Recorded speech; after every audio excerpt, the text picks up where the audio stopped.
Ladies and gentlemen, welcome to DarkSidePhil's Game of the Year Awards Countdown for 2018. As you can see, this year I'm going to be doing things way differently. Rather than being a series of edited videos that I release over YouTube, instead I'm doing this as a live stream on my Twitch channel. So, there's going to be live interaction. There's going to be people in the stream chat who are going to be talking during the course of me doing my countdown and interacting with me. There's going to be opportunities, you're going to see pop-ups and stuff going on, because this is a live stream that I'm also happen to be recording and uploading to YouTube as my Game of the Year Awards countdown, alright?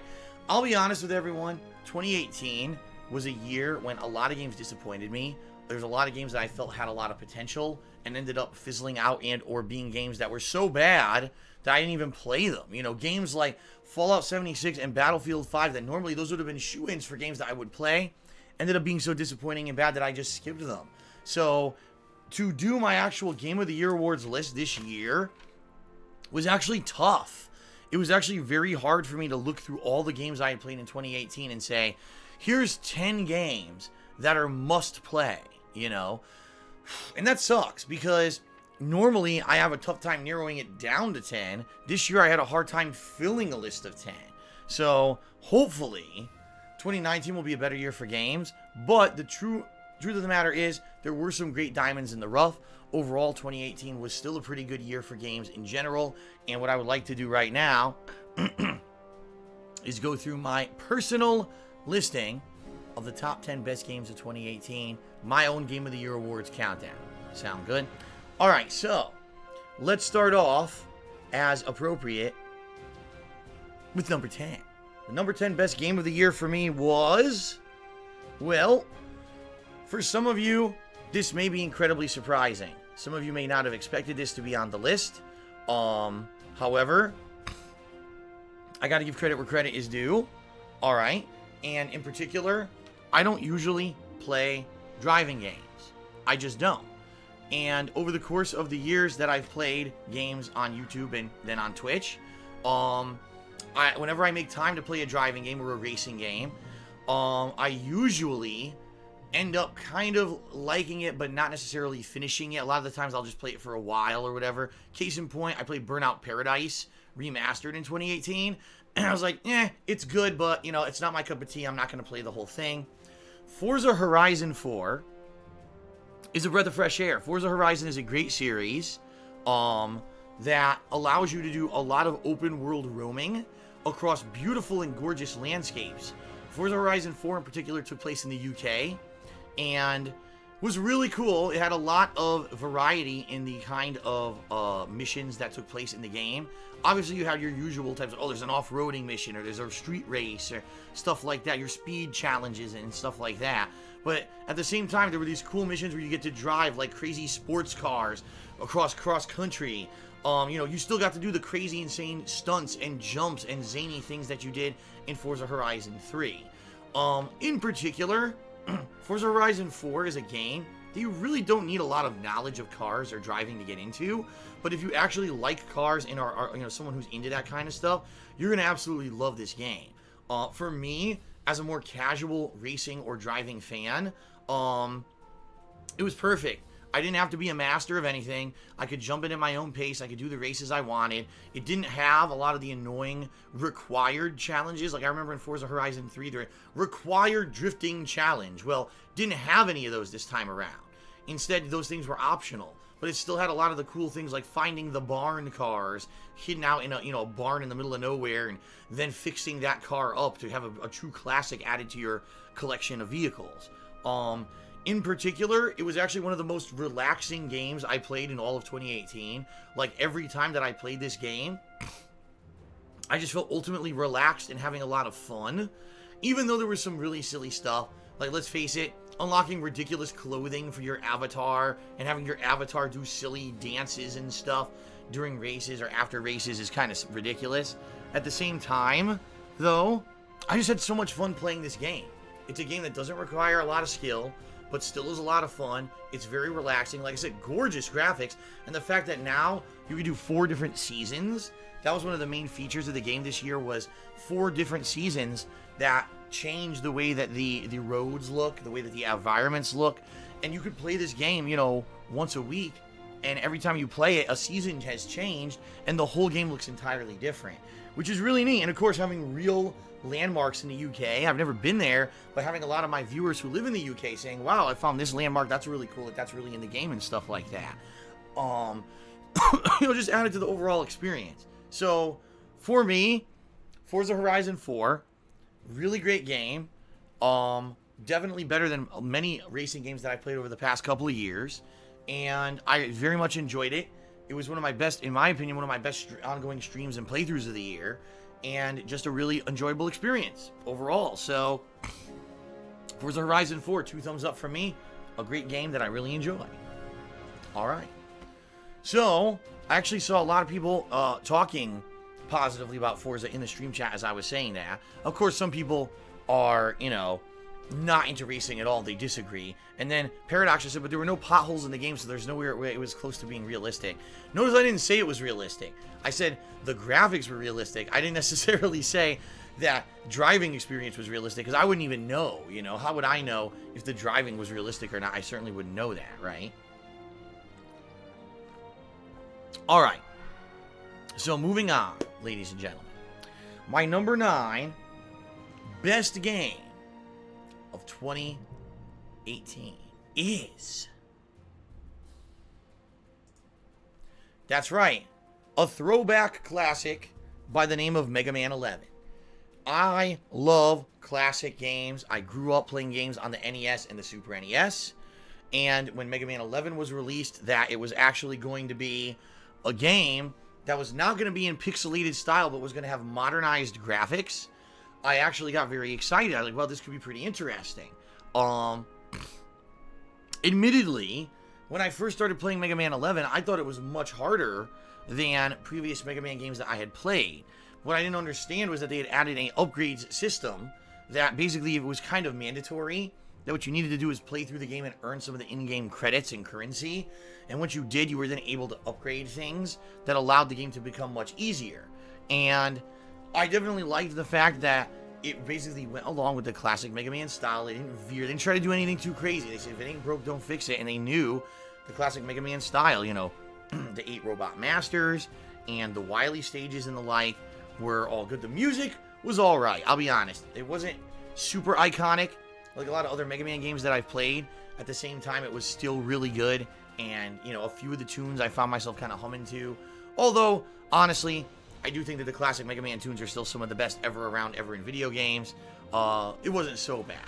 Graphics were good. Like, if you can see here, modernizing some of the classic Mega Man enemies into modernized 3D graphics was really neat. I felt that the puzzles and challenges in the game were fair and fun. But, at the same time, I do admit, initially, if you're not using the upgrade system of the game is kind of tough, and actually tougher than I would say previous Mega Man games. It just seems like it was designed to be that. But I liked it a lot. As a fan of Mega Man, and as a fan of the franchise, I really enjoyed the throwbacks, references that the game had.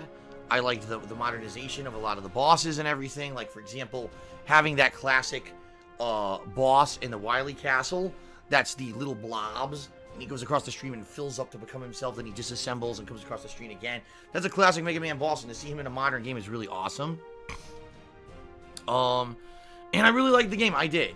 I really liked the game, and I hope that if you haven't, this may have been one of those kind of sleeper playthroughs that maybe you didn't check out, because you're like, oh man, classic Mega Man ain't my thing.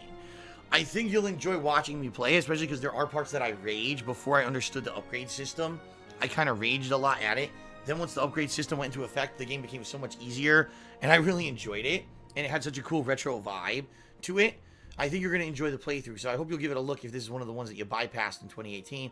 Definitely a great game, and of course, not sold for full retail price. It is a shorter game. I should say that. One of my criticisms of the game is that it is short.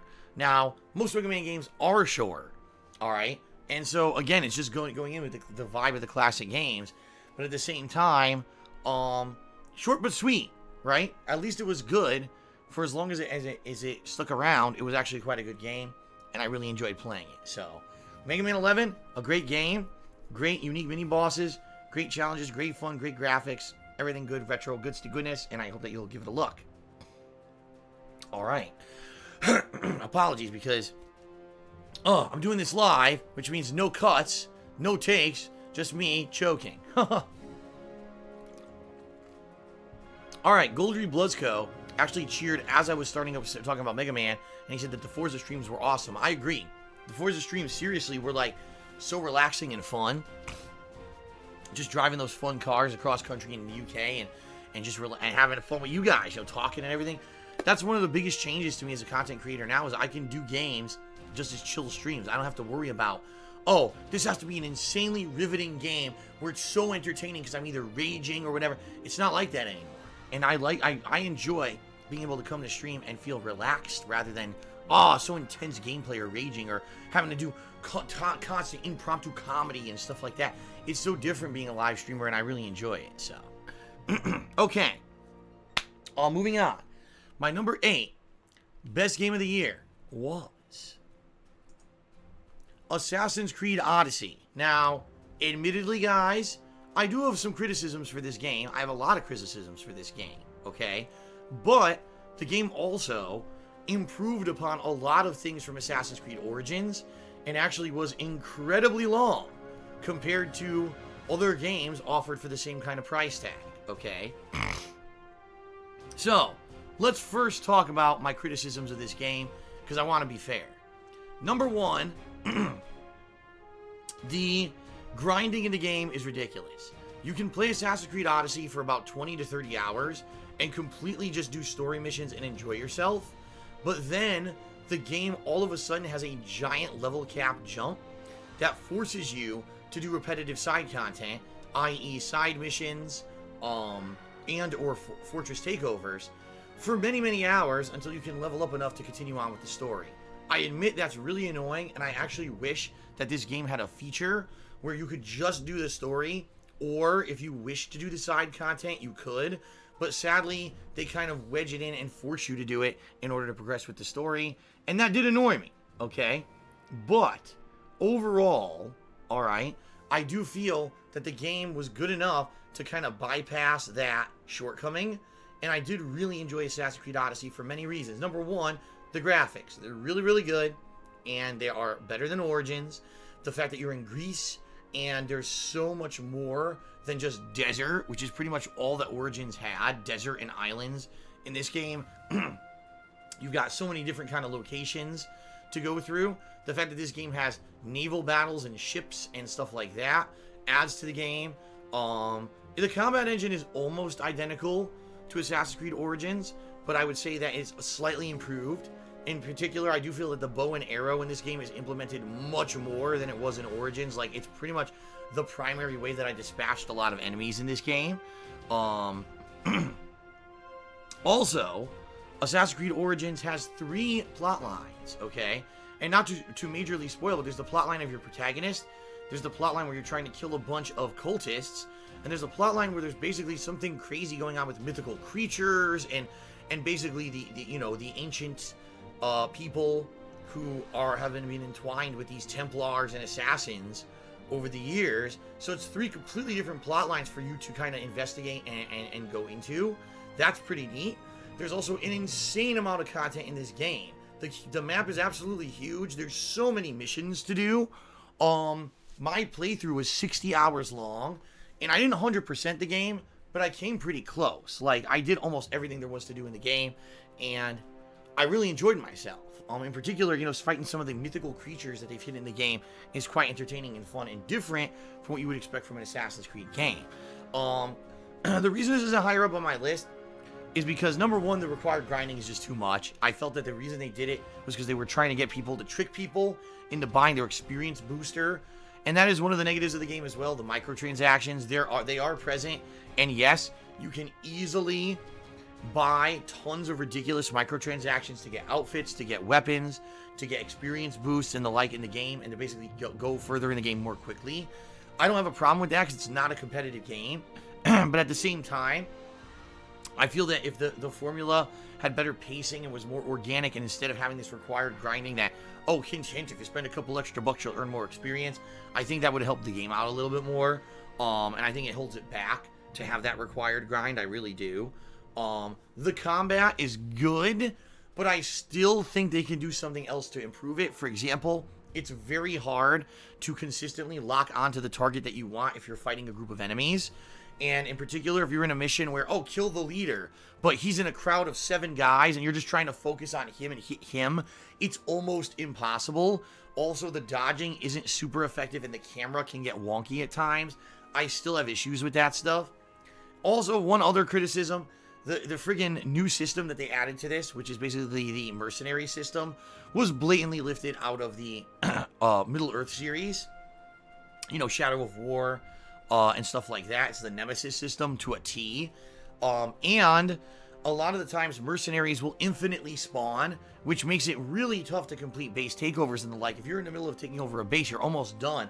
But then a mercenary shows up, you kill that mercenary, another mercenary shows up, you kill that mercenary, another mercenary shows up. Like, Jesus, when does this end, you know? I think these are all things that hold the game back, and these are things that are easily fixable for another installment of Assassin's Creed. But overall, I really enjoyed the game. I certainly wouldn't have played it as much as I did for 60 hours if I didn't. And a lot of people complain, okay, that this game is not Assassin's Creed. I'll be honest with you guys. I kind of agree with that. I feel that the Assassin's Creed franchise has now gone on a more divergent path from the old school, oh, you're just going to sneak around and, you know, stay in cover and assassinate a couple people. It's not like that anymore, right? The game has become so open world action based. It's more like a game like The Witcher. I think that's what you got to think of. A game like The Witcher, stuff like that. That's really what they're going for. And you know what? That's okay, because the game is really good to that extent. If you actually did a lot of the side content of this game, you'll probably enjoy it a lot more than if you skipped it, okay? So, overall, I really enjoyed Assassin's Creed Odyssey. I thought it was one of the best of the year. If they would have fixed some of the things that were annoying, I probably would have had it even higher up on my list, but as is, it hits the number 8 spot. Very good. Now, it's funny because some people are completely disagreeing with me and saying they don't even think Assassin's Creed Odyssey deserves to be on the list because of the shortcomings that I mentioned. Others were like, oh, for me, it's actually higher up on my list. So it's kind of refreshing to see. Darth B. the Corn literally just said, this deserved higher. It's funny that so many people have these different rankings in their own heads, you know, of what you think. But that's fine. That's the cool thing about my Game of the Year awards. You can watch it and agree or disagree, and that's why I try to at least justify my opinions as much as I can. Definitely Assassin's Creed Odyssey would have been much higher on my list if it didn't have the required grinding and a lot of the issues that I mentioned. Okay? All right. Moving on. My number 7 best game of 2018 is... That's right, ladies and gentlemen, a game that I've actually just been playing a lot, and finally I said after playing it a straight month, I'm finally going to give it a rest. Super Smash Brothers Ultimate. Pretty neat. So, what is so good about this game? Let's talk. First of all, an insanely huge cast of characters. I mean, there's something in this game for everyone. With 72 different characters, and yes, I know that some of those characters are just like, almost like palette swaps. You know, like Richter and Simon are very similar or whatever. But a really large cast of characters. A lot of the characters play very, very differently. You can have zoned gameplay, more up close, in your face melee style gameplay, grapplers, strikers. You've got a lot of variety when it comes to the game. Game modes, right? It's not just about one style of play. You've got 4-person free-for-all. You've got 2v2 team matches. You've got 1v1 matches. You got matches with items. You got items or different versions of stages with stage hazards and the like. It just adds to an insanely large variety of gameplay. You know what I mean? And then on top of all of that, one of the things that I felt was the biggest shortcomings of Smash Brothers on the Wii U, this game has a giant story mode, which is excellent. The story mode actually exceeds 20 hours of gameplay. Now, admittedly, the story mode can get pretty repetitive, and all it really boils down to is you are going through a map that almost looks like a game board for like a board, you know, an actual board game, and you're doing random fights against AI-controlled opponents, you know, some of which are actual characters in the game, some of which are just little minions and the like. And every stage has some kind of a unique challenge to it, okay? In some cases, you have to beat it within a certain amount of time, or, you know, you're fighting a gauntlet of enemies that become increasingly more difficult. Stuff like that. So it really is more of a mini game, and it doesn't necessarily focus on the main gameplay aspect of the game. At the same time, it has a cool spirits system, which is completely separate from anything in the competitive multiplayer. What these are basically secondary characters from franchises of all kinds of games. I mean, Street Fighter, role-playing games, shooters, you know, characters from like every franchise you can think of makes a cameo appearance as a spirit in Smash Bros. Ultimate. And these give you various different things like more HP, more damage output, special abilities, because some stages might have things like, oh, the gravity is low, or the ground is on fire, and you're gonna take damage unless you have this special spirit equipped and stuff like that. Pretty good, pretty interesting, in particular for a campaign. I think they did a pretty good job. Some people completely disagree with me and think that the campaign was very repetitive and grindy. I'm not going to disagree with that, but I'm curious to think, what do people think you could actually do with a campaign of a fighting game? It's pretty hard to do a good campaign for a fighting game without grindy gameplay, you know what I mean? So everything about this game, the graphics, boy, the music, dude, the music of this game is absolutely great. Some really great classic tunes from games like Zelda and Metroid, and in particular, there's this really awesome Castlevania remix that I really dig, and I really had a lot of fun listening to, and was very pleased that it was in there, because I love Castlevania and the music and stuff from it. So it really gave me a lot of nostalgic vibes playing through the campaign of the game, fighting boss fights against characters like Dracula and stuff like that, right? But at the same time, then after you beat a 20+ hour long campaign, then you go online, you got endless amounts of replayability. Smash Ultimate is pretty much exactly what the namesake says. It's the Ultimate Smash. All right? It really is. It's incredibly good. It's fun. Has a variety of content for everyone. The only complaint I have, the online connections are laggy. That's really the only main complaint I have. A lot of the times when I play this game online, the connections are god-awful. And the thing that I don't understand about Nintendo is, you know, they worked with Namco to make really good online connections in Pokken, or Pokken, however you pronounce it. I think it was Pokken Tournament years ago on the Wii U. I've never played a game with that good connections before, and since then, no one's done it again. I don't understand why we can't get a fighting game that has those kind of great connections, you know, but outside of that, the game's a blast. If you love this game, you want to play it just as a party game, you can. You want to play it as a competitive game, you can. It's basically got something for everyone, and I really do enjoy Smash Ultimate, so congrats. Number 7 on my Game of the Year listing, and I really enjoyed the game, and I think it's one of the best of the year. There you go. Very nice. I actually received a 500-bit cheer from Boba Feets during that segment. He says, agree or disagree on your rankings. I love your reviews. They're always straightforward, honest, and fair. Thank you very much, Boba Feets. I actually want to get you up there because you are currently the top cheerer of the day. So let's get you up on the leaderboard, shall we? Yes, of course.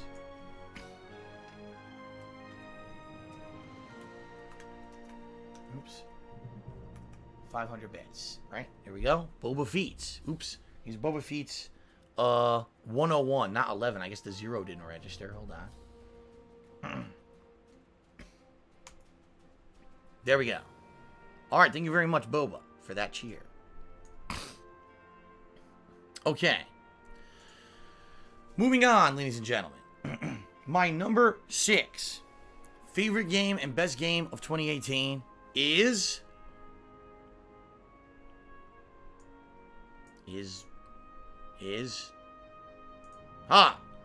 Dragon Ball FighterZ. That's right.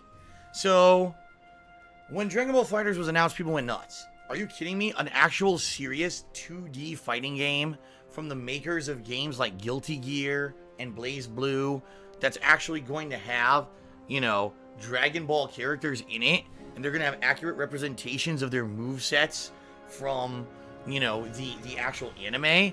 And of course, let's face it, Dragon Ball Z, and now, of course, Dragon Ball Super, pretty much some of the most popular anime series of all time, with installed fan bases that no matter what kind of a game you make, it's gonna get sales and be popular.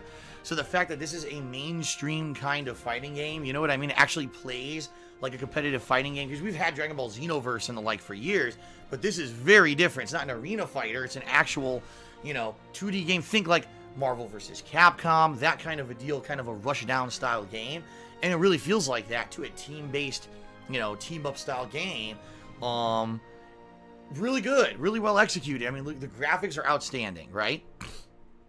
Honestly, the graphics of Dragon Ball FighterZ look better than the graphics of the anime and the freaking show. Like, seriously, people were like, this looks better than Dragon Ball Super. And I agree. They're 3D models, but they're shaded to look like 2D anime models. It looks just like the characters from the anime to a T, and it's really well executed.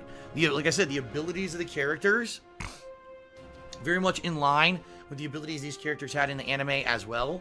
A wide variety of character selection from the get-go. Does it have every single character from the Dragon Ball universe? No. But it obviously leaves a giant amount of potential for DLCs and the like in the future as well. It still had a really good selection of fighters from the get-go, from the launch, which is always required, if you're going to have a good fighting game like this, and you're going into a franchise that has spanned so many years of popularity, you need to get some of the fan favorite characters, which they did a good job of, in my opinion. Although some people will complain there's too many Gokus, too many Vegetas. I get that. Maybe there are too many of certain characters, but definitely, they did a good job with the character selection. The gameplay engine itself is robust. It's not super simplified. Yes, at its core, it's kind of like a rushdown engine where your goal is to try to mix up your opponent with blocking, leading to a hit string, leading to a juggle, leading to an air combo. Yes, there's tag-ins, there's tag-outs, there's unblockables, there's throws leading to juggles, there's super cancels, there's level 3 supers. There's so much. It's a very complex engine, which is exactly what you would expect from Arc Systems, because Arc Systems has made, like I said, Guilty Gear and Blaze Blue, which are very complex gameplay engines. And they know what they're doing. They've had these successful franchises before. At the same time, this game is not as complex as those games. From someone who has played fighting games my whole life, and I tried to play Guilty Gear, and I was like, man, this system is too complex. I can tell you that Dragon Ball FighterZ is not as complex as those games, and that's a good thing, because it allows people with a relatively lower skill level or lower knowledge of fighting games to jump in from the ground level and be able to play it, at least at a fun level. Maybe not a high competitive level, but at least at a fun level, okay?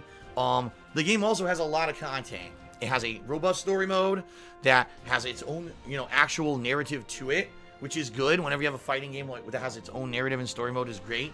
It's got a training mode, it's got tutorials, it's got a ton of content in it outside of just the competitive fighting online, okay?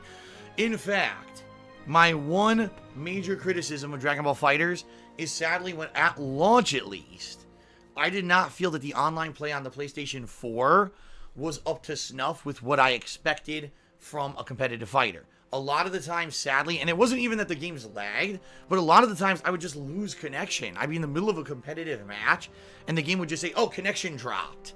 What the hell happened? And it would happen all the time. I'm not just talking like, oh, once in a while. This would seem to happen like all the freaking time, and it became incredibly annoying that I kept losing, putting in all this time and effort. I'm putting in 5, 10, 15 minutes into a match, and then finally at the end of the match, it drops. Like, come on, man, seriously? And it just feels like you're doing it all for nothing. Apparently, from what I'm to understand, they did improve that over the course of 2018. And from what I'm to understand, apparently the PC version of the game is like super duper good with none of those issues at all. Apparently the issues are kind of only present on console, which in my opinion is kind of lame.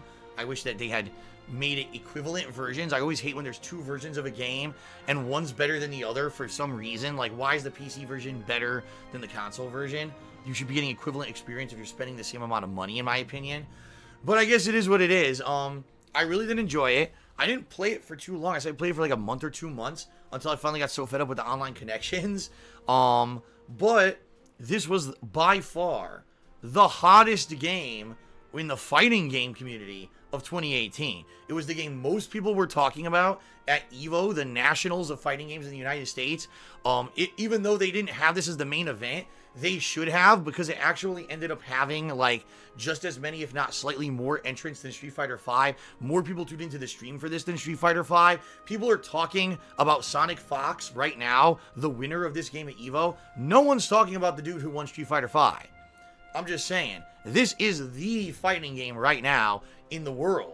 And how long will it dominate? I don't know, but it's not surprising because it has those audiences. It has the hardcore fan base of those who are always into competitive fighters. It's got people who are into Arc Systems games, and it's got Dragon Ball fans all going and rooting for it at once. So I'm not incredibly surprised that this game ended up being, you know, so popular, okay? So, there you go. Dragon Ball FighterZ, the best fighting game of 2018, and it makes it in at my number 6 spot for best game of the year. All right. I had a lot to say about that one, didn't I? All right. Continuing on. My number 5 best game of the year / my number 5 favorite game of the year was Detroit Become Human. Oh my god, what the hell? Phil put this on his Game of the Year countdown. How dare he? No one else liked this game. Well, I did. As you guys know, one of the things that got me YouTube popularity back in the day was games from Quantic Dream. Games such as Heavy Rain, okay? I love these kind of games where there's a narrative that's based on your own choices, okay? And this game, Detroit Become Human, actually featured 3 completely separate protagonists, all of whom were androids in this futuristic, city of Detroit, Michigan. And this kind of really unique plot line where androids for the first time were kind of becoming self-aware and realized that they should have rights and independence and be treated like living creatures just like everyone else. Some people agree with that and some people don't, and each one of these androids is in a unique life situation. You know, one of them was working for an artist. The artist gets basically kind of almost murdered by his own son, and then he gets blamed for the murder, becomes a fugitive, ends up running into a group of kind of renegade androids who are looking to basically have a colony where they can live freely, not be persecuted by humans, and maybe even start a revolution to change the world and the way that that world views androids. You got another android that's basically just meant to be a housekeeper, but who finally steps up and speaks out against the abuse of her owner when her owner starts abusing his own daughter. And then, of course, you've got the third android who actually works for the android manufacturing company as an investigator, a detective, and is trying to get to the bottom of what is going on with all of these, androids that are just going outside of their programming to do these weird things that no one expected. So, the plotline of Detroit Become Human, in my opinion, is great. The characters are great. The voice acting, obviously, as you can see, the graphics, very hyper-realistic, very fun. Like Quantic Dream games before it, you have the ability to replay the game and make completely different decisions to do different scenarios. You could be violent, you could be non-violent, you can choose to go one way to hide, you can choose to do something else to hide and cover your tracks. And it basically lends to a completely different gameplay experience.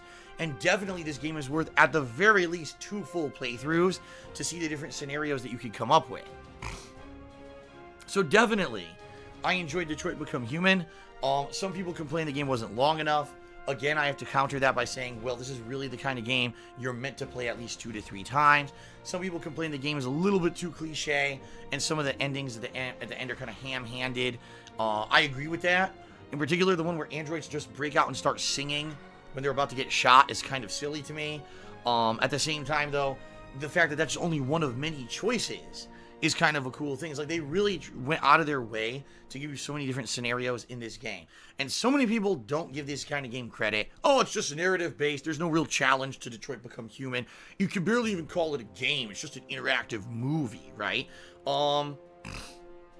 You know what I have to say to that? I don't think there's a problem with that. I think that now gaming has become robust enough. There's enough out there that there's something for everyone. If there's going to be the hyper difficult games like Dark Souls and the like, where the gameplay is so challenging, there can be games like Detroit Become Human, where it's all about the story and the gameplay is super piss easy, but you can still really enjoy the game to the point where I could put it into my Game of the Year awards countdown, okay? In particular, I don't really think this game got a lot of hype, but a lot of people tuned into my playthroughs of it because they like my commentary style. They wanted to see the choices I would make and the outcomes that would come out of it. And I really enjoyed playing through this game twice to see the alternate outcomes. So, Detroit Become Human, by far one of my favorite games of the year, one of my favorite stories of the year for sure, one of my favorite stories of gaming of all time, I would think. Really well written, great voice acting, great mocap, great graphics, and I gotta give Quantic Dream credit. I hope that this game, unlike Beyond Two Souls, which a lot of people like panned and didn't really necessarily like so much, I hope this game sold well so that they can continue to make this style of game, because quite honestly, they're one of the few game developers that's striving to make AAA quality games that are focused primarily on story. And I certainly hope that, they'll keep doing it, because I love these style of games, okay? All right. Fair enough, right? No, I did not say it was the best gaming story of all time. You gotta listen to some of the... He said it was the best story of all time. No, I said maybe one of the best, stories in a video game. But definitely not... I didn't say the best. I said probably one of the best, the ones that I've played. Lucifriend just said, Detroit was actually Quantic Dream's fastest selling game. It's already over 2 million sold. That's great. That actually makes me feel good, because like I said, I love that style of game, and I actually thought Beyond Two Souls didn't do so well. At least it didn't do as well as they had hoped. And I was very nervous that now, if this one didn't do well, that was going to be it for Quantic Dream, and we weren't going to get these AAA style story-based games again. But it sounds to me like they're doing fine, and that's a good thing, at least in my book, okay? Alright. My number 4 best or favorite game of 2018 is Marvel's Spider-Man. That's right.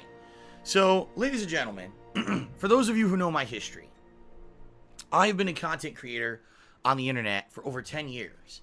And when I first started making videos for YouTube, okay, one of the game franchises that I found was gold for me was the Spider-Man franchise. In fact, I believe my most watched video ever, and don't quote me on this because it might have changed over the years, is a Spider-Man video. It's either my original Spider-Man Web of Shadows playthrough from like 2009, or I think it's my Spider-Man Shattered Dimensions playthrough, the first part of that playthrough from like 2 years later. It's one of those playthroughs that has like millions upon millions of views on YouTube, and quite frankly, it probably would have gotten even millions more views if around 2013 YouTube didn't change all their algorithms to basically make those videos fall out of YouTube search. They don't even show up anymore. So they basically went from getting like tons of views a month to 0 views a month because YouTube hid them in their algorithms, which is messed up in my opinion.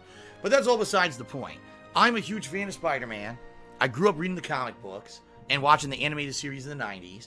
I loved all of the Sam Raimi movies, and I love the video games. In particular, like I said, Spider-Man Web of Shadows, Spider-Man Shattered Dimensions, and a few others that I played over the years I really enjoyed. So when they said a new Spider-Man game was coming out this year, alright, made by the same people who had made tried and true game franchises in the past, I was pretty excited. I said, I really hope that this game ends up living up to expectations. In my opinion, it did, and in my opinion, it actually did exceed expectations. I would say, out of all the Spider-Man games I've played in my entire life, Marvel's Spider-Man is the game where I most feel like Spider-Man, okay? When I'm swinging through the city and I'm doing somersaults and all these things, when Spider-Man is doing these quips and he's on the phone talking to various people about what's going on with the crime in the city and stuff like that, all these things make me feel like the real Spider-Man. The combat is really good. It's basically a combination of, say, combat from games like the Batman Arkham series or previous Spider-Man games with all kinds of new gadgets and abilities, dodging and everything, timed button presses and the like, which you've all come to expect from Spider-Man. But then there's stealth gameplay as well. There's a variety of missions. It's not just about combat. It's also about solving puzzles, which I didn't expect that there would actually be a bunch of puzzles in the game. And although they do seem a little out of place, after a while, they actually do seem kind of fun to do. I like the fact that there's not just a main plot line, but there's actually significant side content plot lines that you don't need to do. But if you do them, you may run into other Spider-Man villains and the like that normally you wouldn't have ran into if you had just played through the standard, story of the game. And I really enjoyed the game. I mean, look at the graphics. So just the combat, doing electricity and the webs and everything, really well done. And really, this game feels accurate to Spider-Man as well. Like, if you're a fan of Spider-Man from the comics or the movies, you're going to feel like, okay, they did him justice. It wasn't like this was an out-of-place character or anything. If anything, my only major complaint... Alright, I take it back. I have 2 major complaints about the game. The first is there's a couple segments where you're forced to either play as Mary Jane or Miles Morales, who are both humans, so you're not Spider-Man. And in those segments, you have to sneak around, and it's basically almost like basic stealth segments. Let's face it, I bought a Spider-Man game to play as Spider-Man.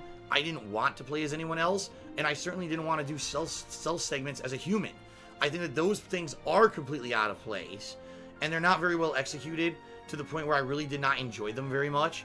And they just kind of like, oh god, I gotta play as Mary Jane again. This is annoying as hell. I can't wait to be Spider-Man again, right? My other complaint is near the end of the game. If you want to actually try to do everything in the game, you're required to grind. And what I mean by that is you have to basically go through the entire city and solve random crimes on every block of the city. And it can really add on to multiple hours of grindy, crappy gameplay that maybe you didn't want to do if you're really trying to do everything in the game. And that really annoyed me too, because outside of that, the game isn't really repetitive or grindy at all. The actual pacing of the game, the way that they outline the side content and the stuff to do in the city is actually spaced out properly so that it never feels repetitive or boring. The way that I did it was I would focus in on a certain kind of side mission for a while, then I would do a story mission, then I would do more side missions, then a story mission. And as I was doing this, I would basically never get bored because I was doing a variety of stuff. Maybe if I just sat there doing the same side content endlessly, then maybe it would have felt more grindy and boring to me. But I really enjoyed, Spider-Man because of the amount of content in the game, and the way that I paced myself made it just be variety all the time. So all that being said, Marvel Spider-Man, in my opinion, one of the best Spider-Man games of all time, and a really great plot to boot. I cannot wait because the game sold incredibly well. In fact, I believe they actually said it's the best-selling Spider-Man game of all time. We're definitely going to get sequels, and I can't wait because the game did so well, and I really enjoyed it so much. I can't wait for more.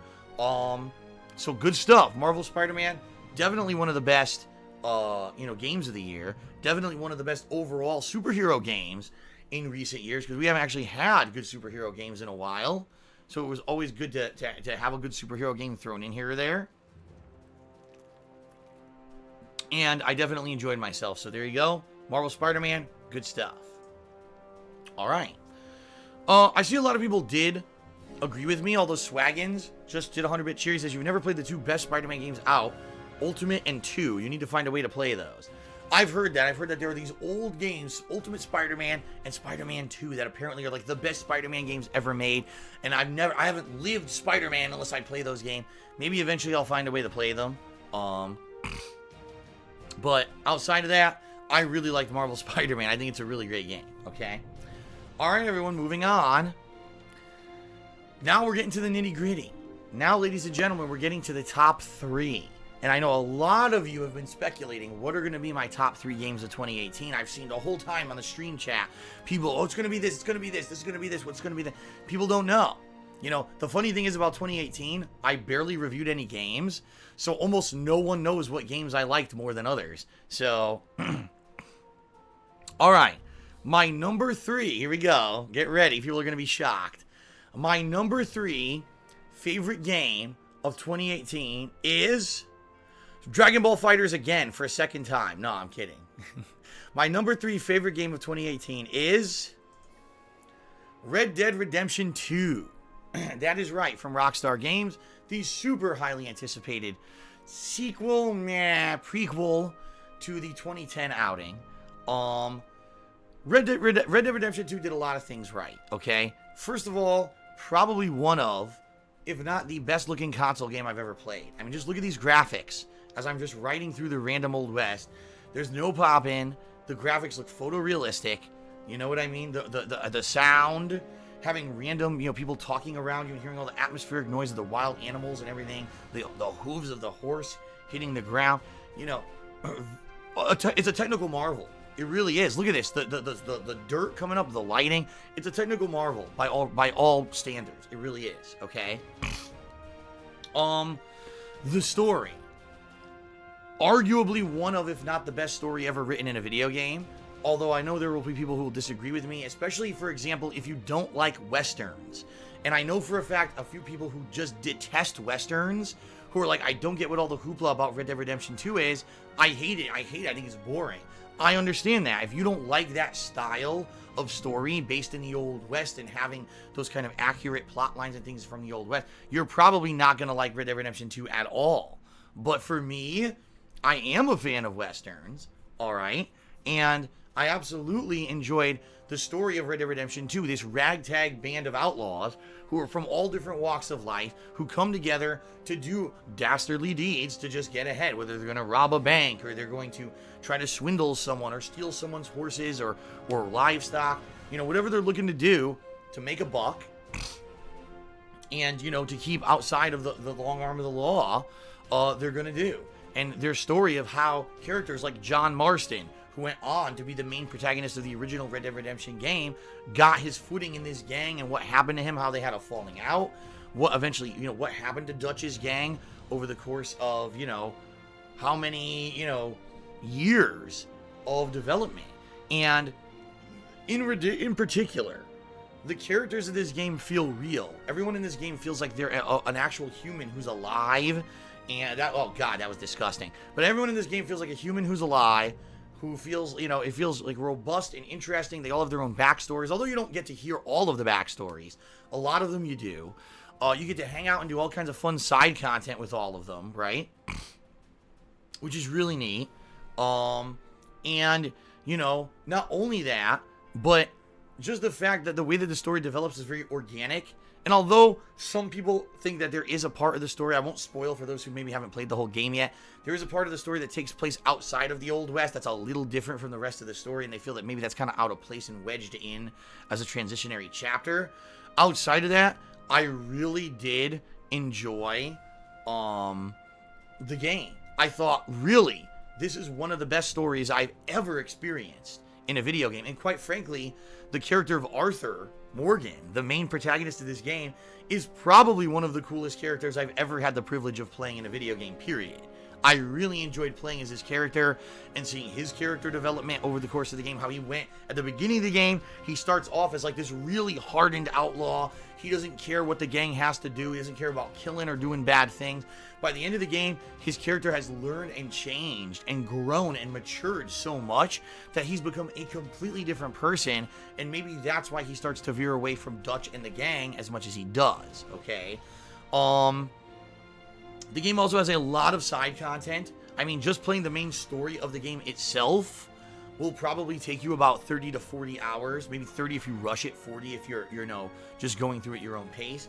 Then there's side content, completely optional, stranger missions, things to do at saloons, all kinds of stuff that just add a tremendous amount of content to the game. My playthrough, I believe at the end of it, was definitely over 40 hours long. I couldn't tell you exactly how long it was. I know that I spent a ridiculous amount of time with this game, okay? One thing I'm honestly not going to mention is Red Dead Redemption 2 Online. I really do feel that the online experience is very different from the main gameplay experience. That being said, I don't really like Red Dead Redemption 2 Online, and I still think the main story-based campaign of Red Dead Redemption 2 was good enough to be the third best game of the year for me.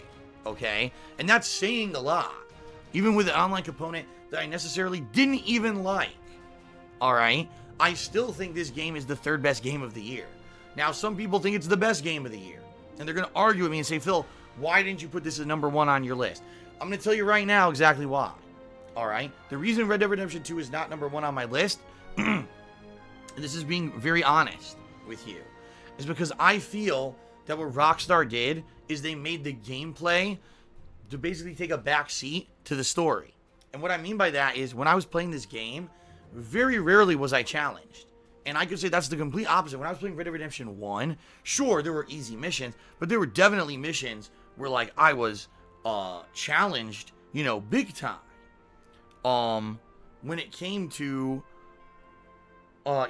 completing a mission, a combat mission or something, I almost never felt that kind of challenge when playing Red Dead Redemption 2. In addition, the gameplay it just doesn't seem as, how can I say, as responsive as Red Dead Redemption 1. It seems like you're in an effort to make the game more realistic, they made it that Arthur can't really stop on a dime and turn and run a different direction. Instead, he's kind of a little bit shambly. I want to go run. I want to run to the right. Well, he has to stop. There's an animation for him to turn. It takes him a little while. It's almost like he's bumbling around on his feet a little bit. In reality, that's realistic. A person can just stop on a dime and immediately go another direction. But in the game, it's a little annoying because we're so used to controlling game characters so accurately that when you can't do that in this game because it's trying to be more realistic, it ends up being super annoying. And I would say that the characters overall just do feel less responsive than they did in Red Dead Redemption 1 when it comes to the core gameplay mechanics. If this game had very similar gameplay to Red Dead Redemption 1, but had the exact same kind of story as it has, I probably would have thought it was an even better game. But I think what they really wanted to do, they wanted to make the game easy and accessible for everyone. They wanted every game journalist, every person who picks up Red Dead Redemption 2 to be able to experience the entirety of the game from start to finish without relatively too much challenge. They didn't want it to be, oh god, I'm stuck on this part and I can never beat it because there's an insanely tough shootout. They wanted people to really experience this crazy, fun, organic story that they created in this universe, and they didn't want you to have a roadblock. I understand that, but at the same time, when the previous game in your franchise did have better gameplay, in my opinion, I have to factor that into what I think overall about the game. So, for me, I love the game, but it's definitely not the game of the year for me. I think it's one of the best stories I've ever seen. It's hyper-realistic. It's got great character development, great writing, great voice acting, very, characters that feel organic and real. A developing story, tons of side content, great, amazing graphics and atmosphere. There's a lot of things this game gets right. The only thing it really gets wrong, in my opinion, is the gameplay. That's not so bad, though, and that's why Red Dead Redemption 2 still makes the number 3 spot for me when it comes to games that were the best of 2018. Alrighty then. Okay, so, ladies and gentlemen, that leaves only 2 left. There's only 2 spots left on my countdown, and a lot of people actually thought that Red Dead Redemption 2 was either going to be number 2 or number 1. So now a lot of people are speculating, oh god, what's it going to be, okay? Let's do a couple shout-outs, though. Coral Guy cheered and said, I feel like Jurassic World just missed your top 10. You had a ton of fun completing the islands. Also, Sony killed it in 2018. Don't get me wrong. Jurassic World Evolution was a great game, but it was a very limited game in what it was. It didn't necessarily break the mold. Like, playing that game, the only original thing about it was dinosaurs. Definitely if it had some other innovation, but it felt like it was a theme park simulator to me. It's what it felt like, and I've played those before. Zoo Tycoon and other stuff, so it wasn't like, wow, it blew me away. It was still a good game, don't get me wrong, and if you're into that kind of simulation game, it's definitely a must-play, but for me, it wasn't like, wow, this is super amazing, and I absolutely must buy this game because it blows me away with new kinds of stuff. It didn't have that kind of wow factor for me, okay? Okay. Swaggins also cheered, and he said, if you don't like the Western genre, then your opinion doesn't really matter. Wouldn't you agree? They knew from the start that they wouldn't like it. No, it's not that their opinion doesn't matter, but I think it would be dishonest if you know you don't like Westerns, then you force yourself to play Red Dead Redemption 2 and you don't like it, and then you say the game sucks. That's kind of dishonest. Just say, I don't like Westerns, therefore I'm probably not going to like being in a time period in the past where everything's old-timey and everyone talks a certain way, and limitations to what you're doing, and it's slow-paced and slow-moving because that's how it was back then. You see what I mean? It's not that their opinion's invalid, but their opinion should basically just be, I don't like Westerns, therefore I know I don't like Red Dead Redemption 2, versus, oh, Red Dead Redemption 2 isn't a good game that doesn't deserve any praise. No, see, that's bullshit. You can't have that kind of clouded opinion in my estimation. Okay. All right. So, ladies and gentlemen, are you ready for my number 2 favorite game of 2018? Drum roll, because some people will not believe it.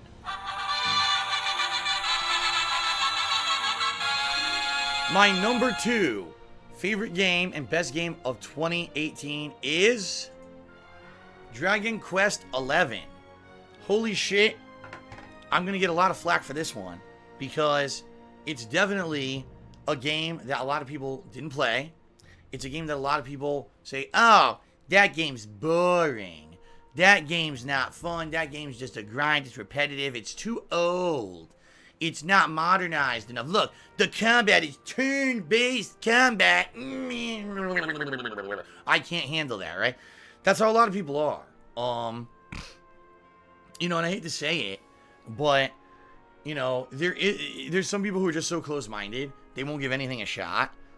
Dragon Quest XI, for me, literally hit it on all fronts when it comes to what I'm looking for in a JRPG. First of all, Akira Toriyama, the well-renowned, world-renowned artist behind franchises such as the original Dragon Ball and Dragon Ball Z, adding his artwork and art style to the game. He always has. Dragon Quest has always been Akira Toriyama art. So seeing that now in a modern game with modernized graphics on the PS4 Pro, taking those characters from the franchise, put into full 3D, modern 3D with cool shading and graphics or whatever, right? The lush visuals and beautiful things you see in the open world environment of this game. Really awesome. The turn-based combat, exactly what I'm looking for in a classic style JRPG.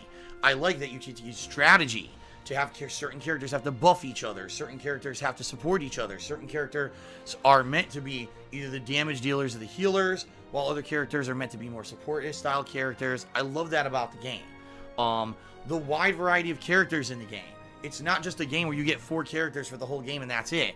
In fact, party members are constantly joining and leaving, and then later on, you actually get a surprise party member who I won't spoil, but a very big surprise party member who I never expected would ever join the party, which is really neat. The amount of content in the game, it's funny because you get through the game and you think the game's over, and then the game completely flips on its head and has a second half that's completely unexpected, and then you got to go through the whole game again, basically. And then, once you beat the main story of the game, which takes roughly 40 hours, then there's post-game content, alright? And post-game content in the game amounts to another 20 to 40 hours, depending on how much time you put into it. And it's basically a totally different plot line. So basically, it's a what-if scenario of what if you could go back and fix all the things that went wrong during the main 40-hour plot line of the game. Would you like to do that? Of course I would. So then you go back and you play for another 20 to 30 hours, right? Going through the world.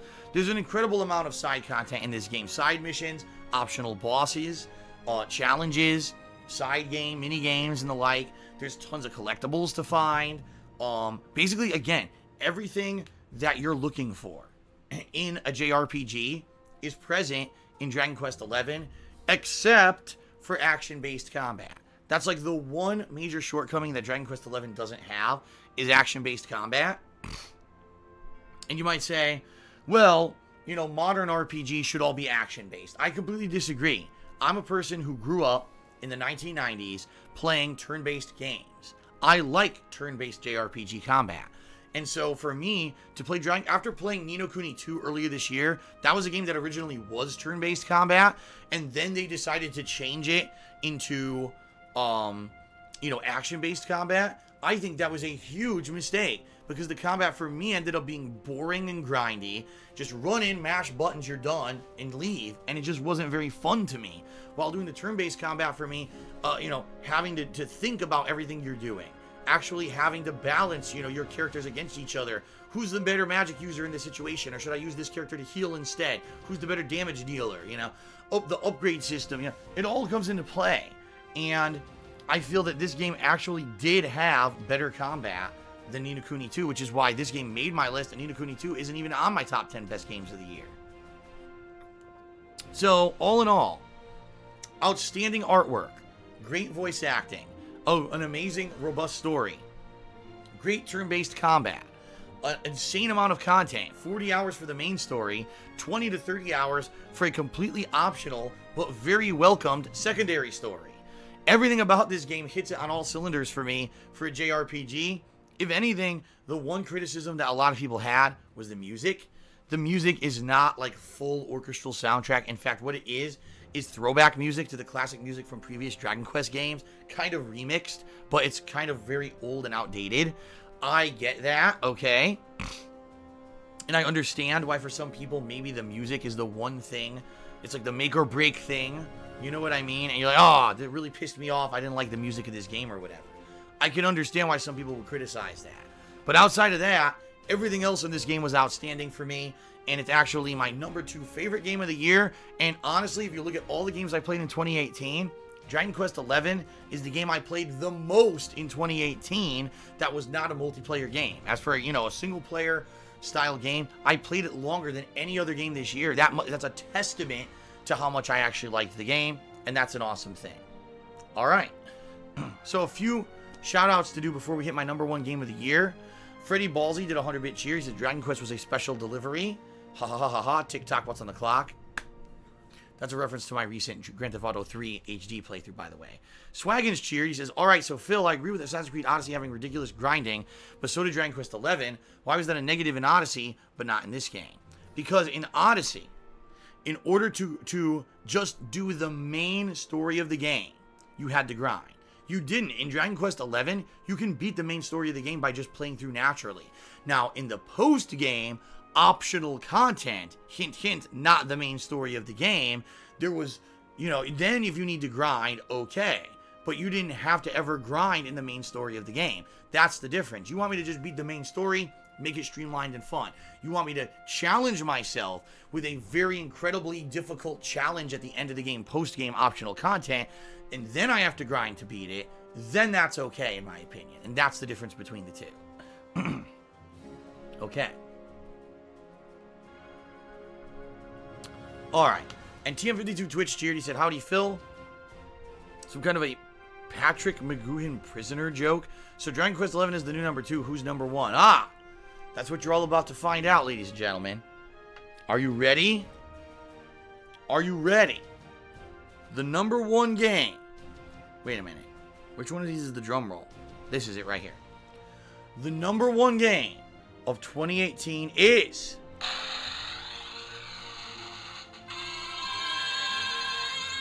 Dragon Ball FighterZ again. No, it's not Dragon Ball FighterZ again. That's an old joke. It is, of course, God of War. I think we all were expecting this.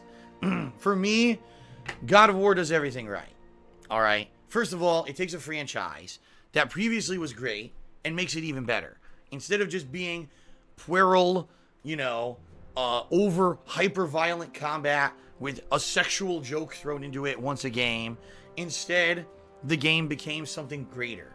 An insanely good story, continuing on the story of Kratos, a character who we hadn't seen for many years. He had been, since God of War 3, because I don't count God of War Ascension as a main game in the plotline because it was just a shitty spin-off. Since God of War 3, we hadn't seen this guy. Comes out of nowhere with a robust, interesting storyline, continuing on from the main storylines of the previous games. He's got a son out of nowhere. He now has to learn how to become a dad, right? And you finally, for the first time really in the franchise history, you see true character development when it comes to Kratos. And that's something awesome because previous to this, it was just more about him being a hyper-violent killer out for revenge.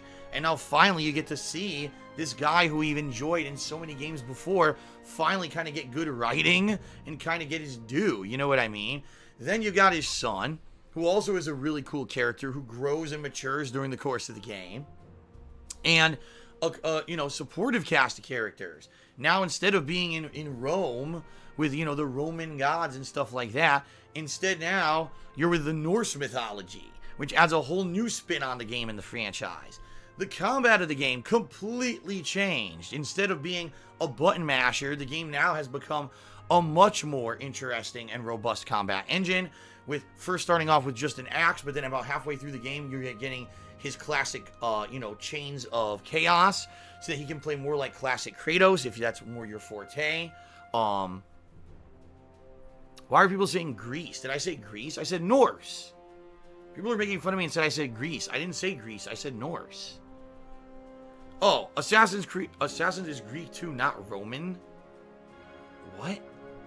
Anyway, I said Roman. I guess people are saying Greek, not Roman. Okay, I screwed up. It was Greek mythology, not Roman.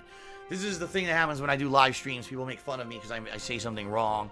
So it's Greek mythology, not Roman mythology. Excuse me. Okay. So anyway, now it's Norse mythology. And it's refreshing to see different kinds of enemy types being used in the game. That normally, they hadn't been in the previous games, to see new gods appear, crazy new epic boss fights and the like, new locations, puzzles. I really enjoyed the puzzle aspect of the game. The game was open world and had so much optional stuff that you could do in it that you didn't necessarily have to do mandatorily, but you could, go out and look for these upgrades. You could look for the hidden Valkyrie boss fights that were the most challenging things in the entire game. You could do completely optional dungeons and gauntlet challenges. You could solve these puzzles to get cool, upgrades and things that normally you couldn't get to become more powerful. That was cool because they could have just went along with a very linear game, and instead they said, no, we want to be modern. If people are going to pay $60 for our game, we want to add in all those things that you expect in a $60 game in 2018. We want to become more modern. We don't just want to make another God of War game. And you know what? A lot of people admittedly criticized this game and said, this isn't God of War for us. We're used to something completely different. How could this be so different from what we used to do when we played God of War? I get that. People always are resistant to change. I understand that. At the same time, just because the franchise has changed to become something different doesn't mean it's bad. You know what I mean? This is, to me, like, I still enjoyed the Resident Evil games when they changed in Resident Evil 4 and 5 and 6. A lot of people hated them and said, oh, that's not Resident Evil. I still liked those games.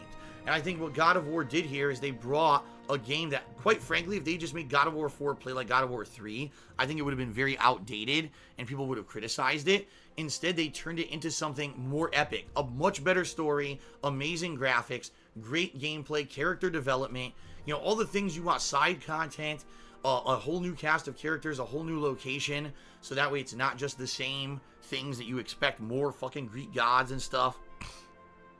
People were skeptical, but hell, the game turned out, in my opinion, to be a masterpiece. And by far, the thing that really stands the test of time about God of War is that a lot of times the games that come out earlier in the year get forgotten by the end of the year, right? I could tell you many years where a game came out in the first 2, 3, 4 months of the year. By the end of the year, people don't talk about it and don't remember it anymore. God of War, that didn't happen. God of War remained at the forefront of everyone's thoughts this entire gaming year and never really went away.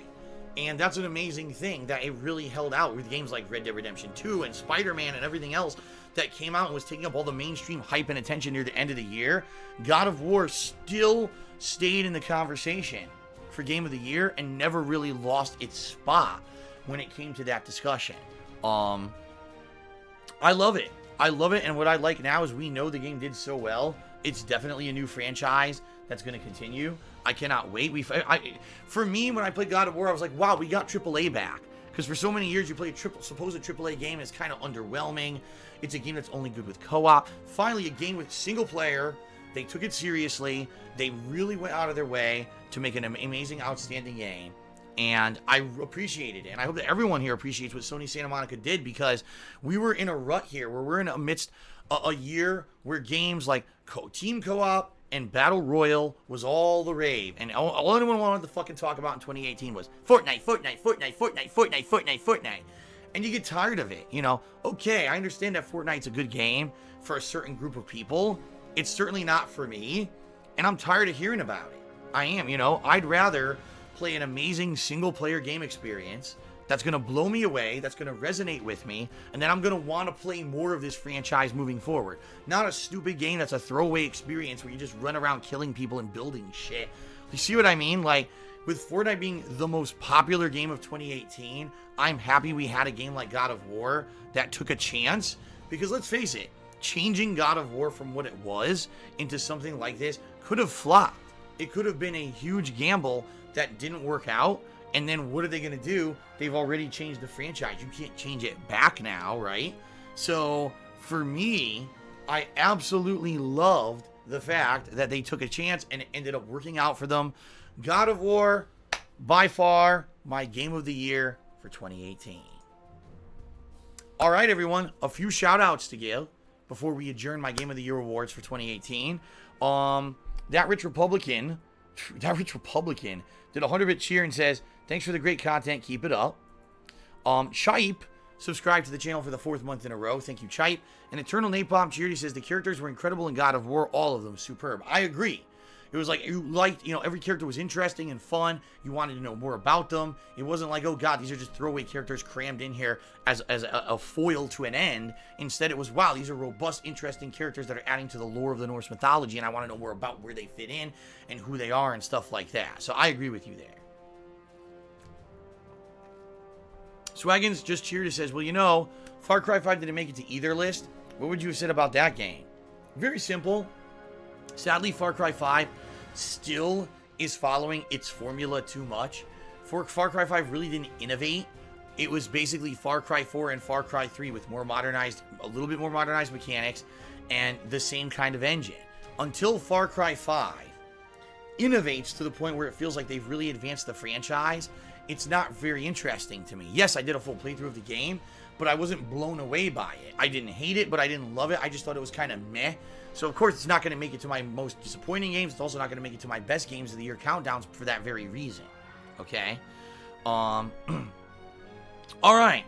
So, ladies and gentlemen, that is it for my Game of the Year countdown for 2018. I would like to say thank you to all of you who joined me in 2018 for all of my fun interactive streams and or any of you who watch my videos on YouTube. It was a wild ride. We had high highs and low lows. We're finally sticking a fork in it.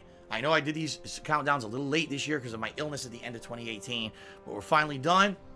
I hope that you enjoyed this new interactive style of countdown. I hope that it was satisfactory to you rather than an edited style video. I hope that you like it all as one video. And I want to say thanks for watching, no matter where you watched.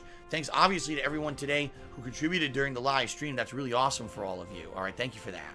And that is it for 2018. This is Darkside Phil signing off. I certainly hope that... Wow, I get a burp at the end of it. I certainly hope that you'll all join me for all the amazing and fun stuff that looks like it's going to be coming out in 2019. It's going to be a great year. Thanks, everyone, for everything. Peace out. See you later.